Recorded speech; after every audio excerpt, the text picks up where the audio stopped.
उत्तराखंड के पूर्व मुख्यमंत्री हरीश रावत ने हरक सिंह रावत से फोन पर की बात। आपदा प्रभावित क्षेत्रों को लेकर हुई बातचीत। सियासी गलियारों में बढ़ी हलचल। गोली मारकर हत्या। आपदा से हुए नुकसान के आकलन करने के बाद सीएम ने की घोषणा। नैनीताल व उधम सिंह नगर को 50 करोड़ रुपए की धनराशि देने की घोषणा।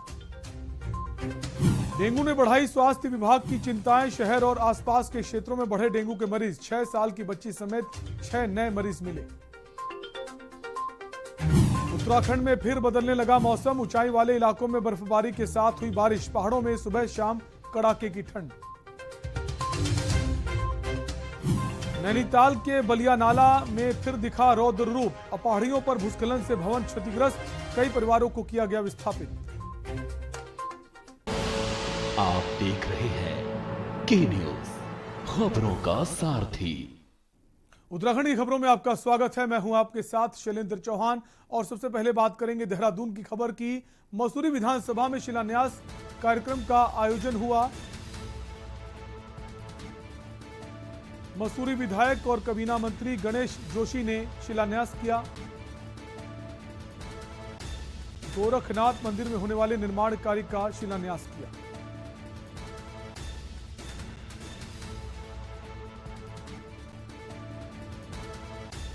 मसूरी विधानसभा में शिलान्यास कार्यक्रम का आयोजन किया गया। देहरादून से आपको खबर बता रहे हैं।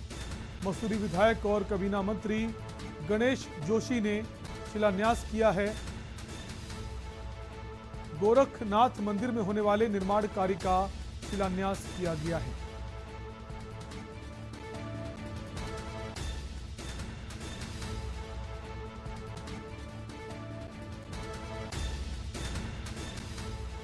मसूरी विधायक और काबीना मंत्री गणेश जोशी ने शिलान्यास किया है। गोरखनाथ मंदिर में होने वाले निर्माण कार्य का शिलान्यास किया गया है।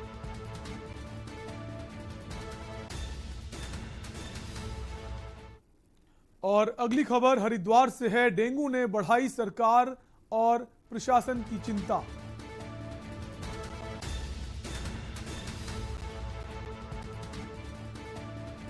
डीजी हेल्थ हरिद्वार के गाधारोना गांव में जानेंगे हाल। हरिद्वार जिले में डेंगू के बढ़ते मामलों का सरकार ने संज्ञान लिया है।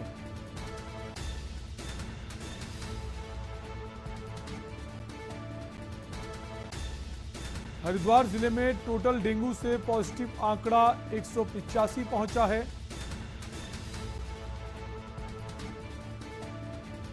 और हरिद्वार से हमारे संवाददाता विकास खरे जुड़ गए हैं। विकास, एक बार से डेंगू के जो मरीज बढ़े हैं उसमें प्रशासन की चिंताएं बढ़ा दी हैं। कितना तैयार है स्वास्थ्य प्रशासन?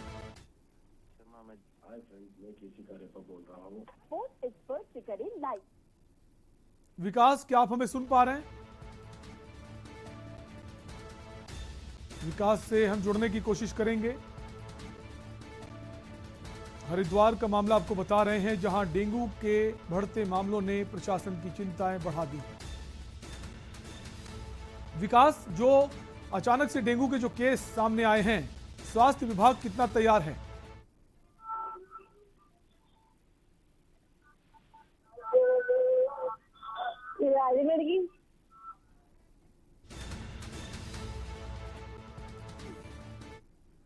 एक और खबर हरिद्वार से आ रही है। स्वास्थ्य विभाग को कल मिलेंगे सीएमओ।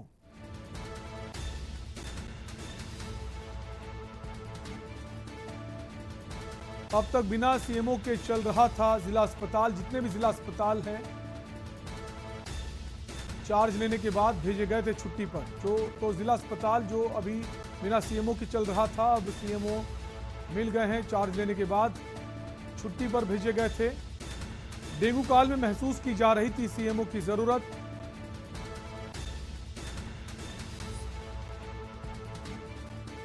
अब सीएमओ अपनी उपस्थिति दर्ज कराएंगे।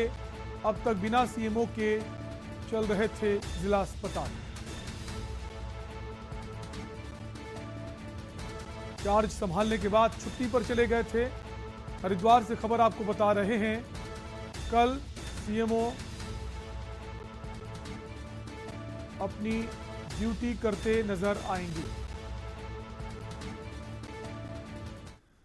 खबर देहरादून से है, जहां आपदा प्रभावित क्षेत्रों का दौरा कर मुख्यमंत्री पुष्कर सिंह धामी देहरादून लौट आए हैं। इस दौरान सीएम ने कहा कि अब धीरे धीरे हालात पटरी पर लौट रहे हैं, कहीं कोई दिक्कत ना हो, इसके लिए पूरी सरकार और संगठन ग्राउंड जीरो पर जाकर हालात का जायजा ले रहा है। उन्होंने कहा कि उनके और मंत्रियों के द्वारा हर स्थिति पर खुद नजर रखी जा रही है। आपदा क्षेत्रों का निरीक्षण करके लौटे हैं, क्या कुछ स्थिति है? देखिए, स्थिति अब धीरे धीरे सामान्य हो रही है। राहत कार्य तेज़ी से चलाए जा रहे हैं और हम लोगों की पूरी सरकार ग्राउंड जीरो पर जाकर जो है सारे कामों को देख रही है। मैं स्वयं जा रहा हूँ, सभी मंत्रीगण जा रहे हैं, हमारे सब विधायकगण जा रहे हैं, संगठन के हमारे प्रदेश अध्यक्ष जी समेत पूरी टीम लगी हुई है। जहाँ भी जैसी ज़रूरत है उसके हिसाब से हम लोग काम कर रहे हैं। सर, अहेतुक राशि जो है बढ़ाने की बात भी कही गई है, उसको 3800 रुपये जो भी दी जाती है, उस बारे में हम लोग अभी आकलन कर रहे हैं। उत्तराखंड की विलुप्त हो रही विरासत पहाड़ी व्यंजनों व एपड़ कला को संरक्षित करने के लिए 3 दिवसीय प्रदर्शनी का आयोजन किया गया। इसका मुख्य उद्देश्य एपड़ कला को संरक्षित करने व नई पीढ़ी तक पहुंचाना है। प्रदर्शनी में ग्रामीण क्षेत्रों की महिला समूहों द्वारा बनाए गए पहाड़ी व्यंजनों से बने कई उत्पाद पर्यटकों को खूब भा रहे हैं। आयोजक डॉक्टर किरण तिवारी ने बताया, प्रदर्शनी का मुख्य उद्देश्य कुमाऊं की विलुप्त हो जा रही संस्कृति को बचाने के साथ महिला समूहों द्वारा बनाए गए पहाड़ी उत्पादों को बाजार में मुहैया कराना है। हम intangible cultural heritage of Uttarakhand को प्रमोट कर रहे हैं। तो हमने जो हमारी सस्टेनेबल चीज़ें हैं हमारे कल्चर की, चाहे वो गेरू के एपण हो और चाहे मडवे की नमकीन हो, चाहे वो नेटल टी हो या हेम के प्रोडक्ट्स हो, हेम के बैग्स हो, हेम बाथलूफा हो, हेम कोस्टर्स हो, हमने सब बनाए हैं प्रोडक्ट्स। यहाँ पे हस्त निर्मित पूरी टीम हमारी काम करती है। तो ये सब चीज़ें मैं देख रही हूँ, जैसे हमको खाली ये जो चीज़ है भट की नमकीन, ये काफ़ी यूनिक है। मैंने इसको टेस्ट किया, ये बहुत ही ज़्यादा टेस्टी है और हमारी लोकल लेडीज़ ने बनाया है, ये तो और भी अच्छी बात है। और ये धीरे धीरे करके ये सब चीज़ें अगर हम इनको आगे नहीं बढ़ाएंगे तो धीरे धीरे ये सब चीज़ें ख़त्म हो जाएंगी। खबर नेहरू बेरीनाग से है, जहां युवा केंद्र पिथौरागढ़ के द्वारा आज़ादी अमृत महोत्सव के तहत स्वच्छ भारत अभियान कार्यक्रम पूरे जिले में चलाया जा रहा है। बेरीनाग नगर में युवा स्वयंसेवकों के द्वारा नगर में स्वच्छता अभियान चलाने के साथ साथ नगर से कूड़ा भी उठाया गया। इस मौके पर ब्लॉक प्रमुख विनीता बाफिला ने नेहरू युवा केंद्र के द्वारा चलाए जा रहे इस अभियान की सराहना की और लोगों से कूड़ेदान का प्रयोग करने और अपने आसपास साफ सफाई रखने की अपील करते हुए स्वच्छ अभियान को आगे बढ़ाने को कहा है। अभियान के तहत नेहरू युवा केंद्र द्वारा पिथौरागढ़ डिस्ट्रिक्ट के हर ब्लॉक में ये स्वच्छता कार्यक्रम चलाया जा रहा है और उसी के अंतर्गत आज बेरीनाग ब्लॉक में स्वच्छता का कार्यक्रम चलाया जा रहा है। और मेरी जनता से अपील है कि जो भी उनके घर का कूड़ा कचरा है वो एक जगह इकट्ठा करें, उसको सड़कों पे ना भी फेंकें और हमारे ब्लॉक को, हमारे भारत को स्वच्छ बनाने में सहयोग करें। धन्यवाद। आईसीसी टी20 के भारत और पाकिस्तान के बीच 24 अक्टूबर को दुबई इंटरनेशनल क्रिकेट स्टेडियम में खेले जाने वाले मुकाबले से पहले देहरादून एसएसपी ने अलर्ट जारी किया है। एसएसपी देहरादून जन्मेजय खंडूरी की ओर से सभी पुलिस क्षेत्राधिकारियों को अलर्ट रहने और लगातार गश्त करने के निर्देश दिए गए। उनकी ओर से हुड़दंग करने वालों पर सख्त कार्रवाई करने को भी कहा गया है। साथ ही जनपद के 4 संवेदनशील थानों जिसमें रायपुर, कोतवाली, पटेल नगर, प्रेम नगर थानों को अतिरिक्त पुलिस फोर्स उपलब्ध कराई गई है। आपको पता है कि भारत और पाकिस्तान का मैच है। भारत और पाकिस्तान का मैच हमेशा से संवेदनशील रहता है, तो इसके लिए हमारे द्वारा निर्देश जारी कर दिए गए हैं। सभी क्षेत्राधिकारियों को निर्देशित किया गया है कि इस दौरान वो अपने एरिया में भ्रमण करते रहेंगे, गश्त करते रहेंगे। इसके अलावा सभी थानों को चौकस रहने की हिदायत दी गई है। अगर कोई हुड़दंग करता है तो उसको डील करने के लिए भी उनको निर्देशित किया गया है। इसके अलावा जो 4 प्रमुख थाने हैं जहां पर विवाद होने की स्थिति रहती है, उन 4 थानों को, जिसमें कि पटेल नगर है, प्रेम नगर है, रायपुर है, कोतवाली है, उनको हमारे द्वारा एडिशनल फोर्सेस भी अवेलेबल कराए गए हैं।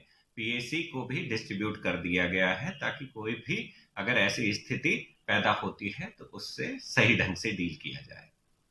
मुख्यमंत्री पुष्कर सिंह धामी ने मुख्यमंत्री आवास में प्रधानमंत्री नरेंद्र मोदी द्वारा देशवासियों को संबोधित मन की बात को सुना। इस अवसर पर कैबिनेट मंत्री सतपाल महाराज, गणेश जोशी, डॉक्टर धन सिंह रावत, स्वामी यतीश्वरानंद और मेयर सुनील उनियाल गामा भी मौजूद रहे। प्रधानमंत्री नरेंद्र मोदी ने मन की बात में उत्तराखंड में 100% कोविड टीकाकरण की प्रथम डोज लगने पर उत्तराखंड सरकार की सराहना की। मन की बात के दौरान प्रधानमंत्री ने बागेश्वर जनपद की हेल्थ वर्कर पूनम नौटियाल से बात भी की। पूनम नौटियाल ने कहा कि हमने अपने क्षेत्र में लोगों को कोविड टीकाकरण के लिए प्रेरित किया।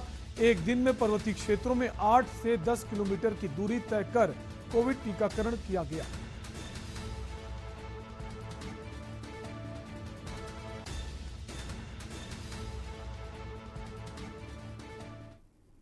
खबर दिनेशपुर के हरिमिंदर सभागार से है, जहां उत्तराखंड आंगनबाड़ी संघ द्वारा एक बैठक आयोजित की गई, जिसमें उनके मानदेय बढ़ाने की मांग को लेकर आंगनबाड़ी कार्यकर्त्रियों ने प्रदेश सरकार के खिलाफ धरना दिया है और उग्र आंदोलन की चेतावनी दी है।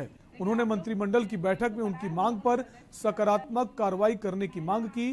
साथ ही आंगनबाड़ी कार्यकर्त्रियों ने कहा कि प्रदेश सरकार सभी विभागों के कर्मचारियों का वेतन और मानदेय बढ़ा रही है, लेकिन उनकी उपेक्षाएं की जा रही हैं। आंगनबाड़ी वर्कर्स का कहना है कि उन सरकार उनसे आंगनबाड़ी केंद्रों के कामकाज के साथ ही कई तरह के काम और भी करवाती है।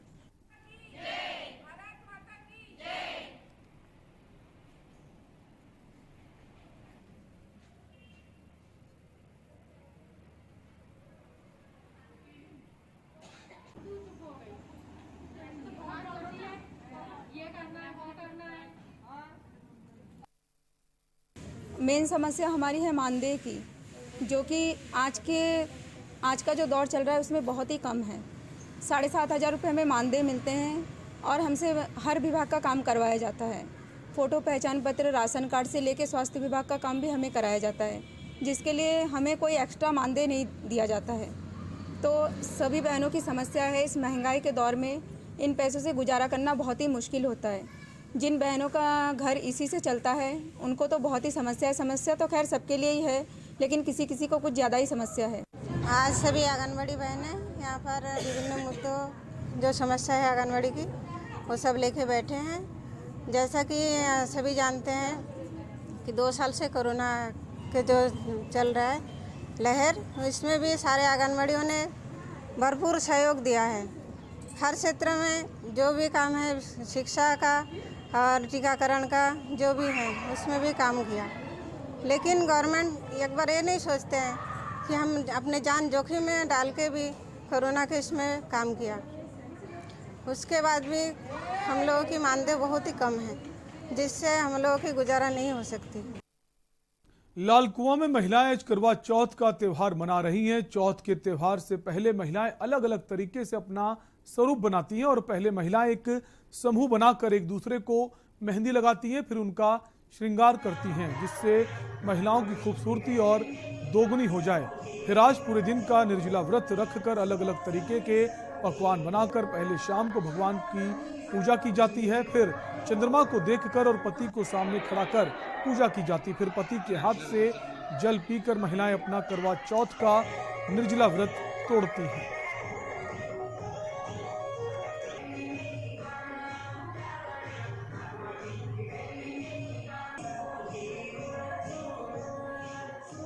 मैं अपनी सभी माताओं बहनों को करवा चौथ के पावन पर्व पर बहुत बधाई और शुभकामनाएं देता हूं। अपने पति की दीर्घायु के लिए, अपनी परिवार की सुरक्षा के लिए जो माताएं बहनें हमारे सब कल को व्रत लेने वाली हैं, वो सब लोग सामूहिक रूप से एक साथ इकट्ठा हों और इकट्ठा होकर जो ये कार्यक्रम कर रही हैं, इसके कार्यक्रम के सभी जो संयोजक बहनें हैं उन सबका मैं बहुत बहुत धन्यवाद, आभार देता हूँ। मुझे तो बहनों ने सुझाव दिया कि ऐसा हम लोग चाहते हैं, तो मैंने कहा तो बहुत अच्छा सुझाव है, जिससे समाज में सामूहिक रूप से पर्व मनाने की एक संस्कृति डेवलप होती है, छुआछूत भेदभाव सब दूर होता है। यह एक बहुत अच्छी पहल यहाँ की बहनों ने करी है। मैं तो निमित्त मात्र हूँ कि मैं इस कार्यक्रम का हिस्सा बना हूँ। ये तो सभी जानते हैं कि पति की लंबी आयु के लिए मनाया जाता है, सभी सुहागिनें रखती हैं और ये बहुत ही खुशी का है। बल्कि आज यहाँ मेहंदी लगाई जा रही है तो बहुत ही अच्छा लग रहा है ना, लगवा करके भी, और सब इकट्ठे हैं, इतनी अच्छे से ये किया हुआ है, बहुत अच्छा है, बहुत अच्छा लग रहा है। नहीं, अब देखिए सुबह से ही सब महिलाएं अपने लिए तैयार होना, स्नान करना, घर को सजाना, अपने को सजाना और प्रसाद बनाना, सारी चीज़ें तैयारियां रहती हैं। और विशेष तौर पे भगवान के लिए जो सब अपने सास ससुर बड़े लोगों के लिए जो बनाया जाता है वो सब सुबह से तैयारियां चल जाती हैं। तो उसमें बड़ी हंसी खुशी सभी परिवार के साथ मिलके त्यौहार मनाया जाता है। और हम भी आज बहुत खुश हैं भाई, हमें लालकुआं क्षेत्र में ये देखने को मिला। आज सारी बहनों ने इतना बढ़िया कार्यक्रम रखा है तो हम बहुत खुश हैं कि यहाँ आके हमें बहुत अच्छा लगा। और वक्त एक ब्रेक का है, खबरें भी और भी। आप देख रहे हैं के न्यूज, खबरों का सारथी। सुबह के लिए उड़ चला गैरों की ज़मीं पर, खुशबू अपने पन की ढूंढता। और दूर कितना भी जा, इस जुबान से दूर ना जा पाओगे। विमल, बोलो जुबान केसरी। 50% वर्ग है, इसको लुभाने की तमाम राजनीतिक पार्टियां कोशिश कर रही हैं। और बात हमारी एकदम सच हुई। प्रियंका गांधी वाड्रा ने 40% आरक्षण देकर के राजनीति में तहलका मचा दिया है। विश्वकर्मा अपने इस एपिसोड में बताऊंगा कि आदि आबादी की पूरी दास्तां क्या है।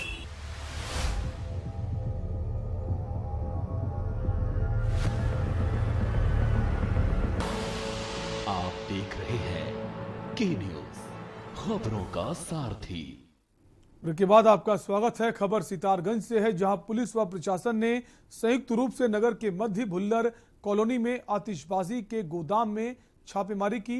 वहीं भारी मात्रा में पटाखे बरामद किए गए। प्रशासन ने गोदाम को सील कर दिया है। इस छापेमार कार्रवाई से अवैध रूप से पटाखों का भंडारण करने वालों में हड़कंप मच गया है।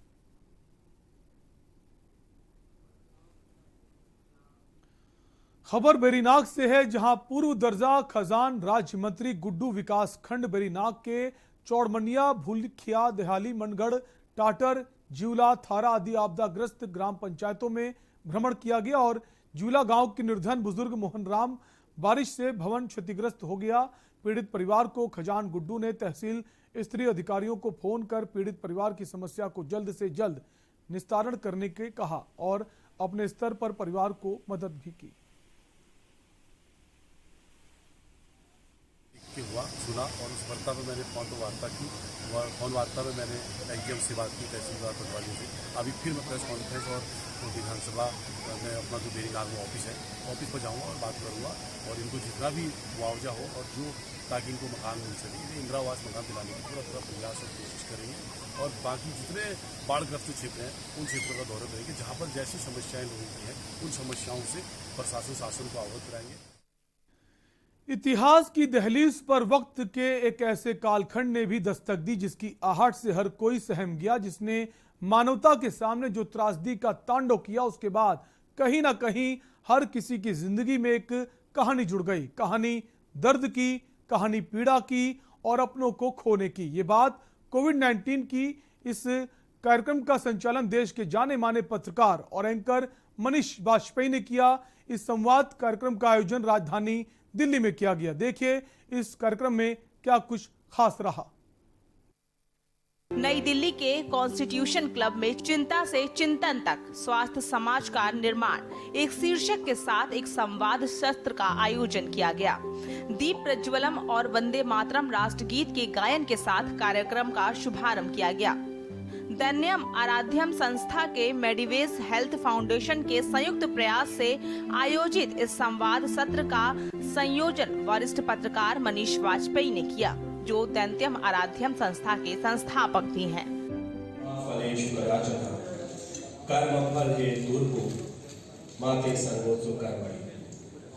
सर्वप्रथम तो सत्य सनातन धर्म की उस विचारधारा को शत शत नमन, जिसके परिणाम स्वरूप, जिसके क्रिया स्वरूप आज हम सभी लोग यहाँ पर उपस्थित हैं, मौजूद हैं।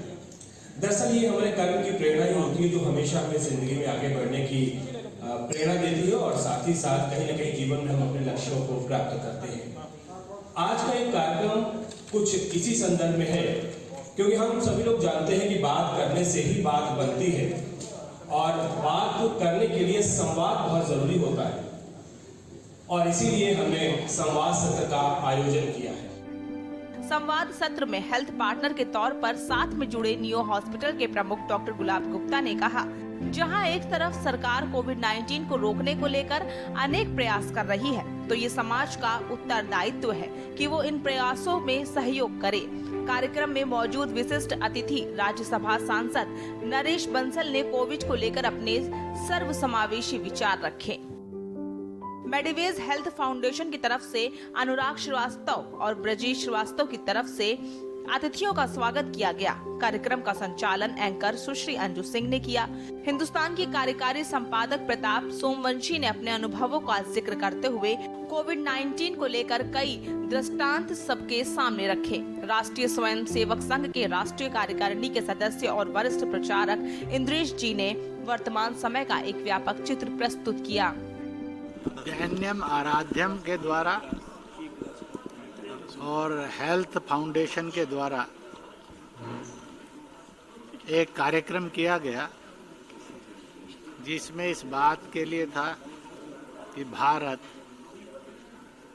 दंगा हो, चाहे गरीबी, बेरोजगारी और भूखमरी हो,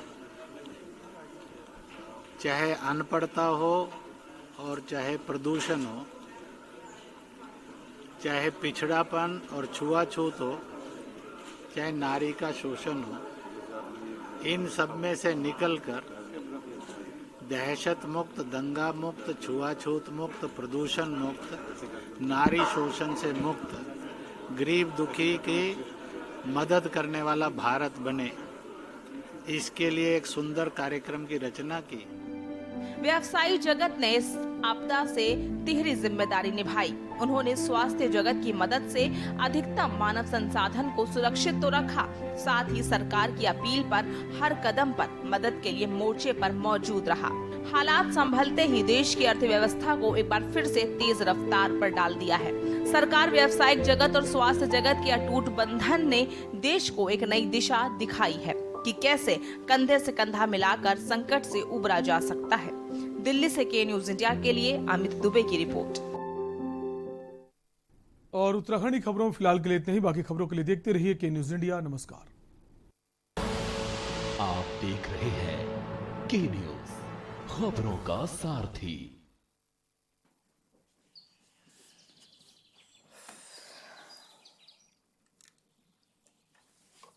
मैं शिवी, एक आर्किटेक्ट और दिल्ली गवर्नमेंट के एजुकेशन मेंटर भी।